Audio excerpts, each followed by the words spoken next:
محشي البصل أو دولمة البصل. هاي الوصفة اللي بتفوز عنا على كل أنواع المحاشي. طريقتها كتير بسيطة وسهلة، ما رح تاخد منكم وقت، والأهم من هيك إنها جدا لذيذة.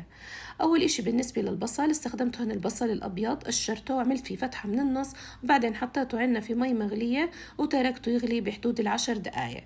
بالنسبة للحشو بنحتاج لكوبين من الرز قصير الحب المنقوع، بندورة، بصل، نعناع وبقدونس، وتشكيلة من البهارات، ربع كوب من عصير الليمون، ربع من زيت الزيتون، وربع كوب من دبس الرمان.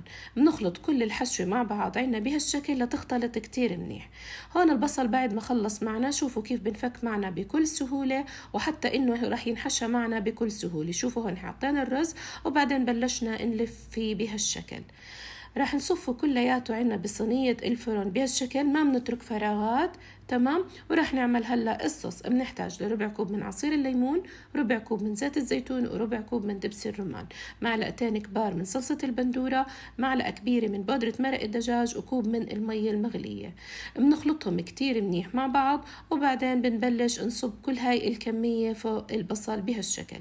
راح نحط عنا ورق الزبدة ونحطها بالفرن على حرارة 200 تقريبا ساعة ونص، وصحتين.